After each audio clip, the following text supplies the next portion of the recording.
All right, guys, let's move on. Let's go over my workout update here, guys. I just want to switch this over really quick so you guys can see what's going on. So one thing I've been working on throughout the year, and you can see over on this right side here, guys, I have so little data for like bicep curls, mostly just because I added that in as an afterthought, and I do need to update these a little bit. But I've got my workout volume plotted over the course from about April to now, and I'm missing some data points, and you're going to see. So for example, the overhead press volume has way more data points because that's actually been something I've historically been bad at. So if you see, we're just barely topping 2,000 pounds of overall volume. And then we got it all the way up to just over 3,000. That was pretty hard though. That took me a little bit longer to recover. And so we saw that drop down, but it's working its way back up again.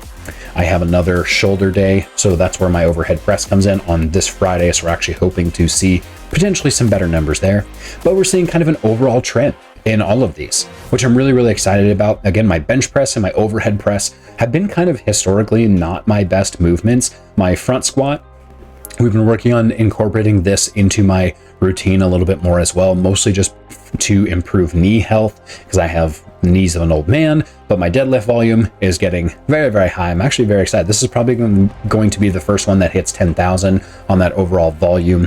We took a little bit off from June to September. So at the end of the summer, we just had so much going on that like we had to take a big break. So you're going to see in these data points down here that there's not a lot of data coming in from kind of the end of August and kind of early September. There's a few points in here, but just not that many, not as many as I would have liked. And we're going to work on getting more data for that bicep curls as well. But this is kind of how my workouts are going here, guys. And then we're also going to be adding in some cardio details as well. So a few months ago, my heart rate monitor broke and I was just kind of like, I had already gotten it replaced. It didn't last as long as I wanted to. And so I got into this period where I was like, okay, how am I going to update you guys on how I'm doing? Because I want to make sure that I'm practicing what I'm preaching, working out really hard, but like really showing you guys that like, hey, these numbers actually improve and we can really, really see how everything is going with that. Because sometimes, you know, I just want to be a good example for you guys. That's really what it comes down to. That's really what it comes down to. But we're going to be gathering some data on our running mileage as well, and we're going to be adding that in. And so that's going to be kind of an additional plot that we'll do is like running mileage, and we'll probably get a third category down here.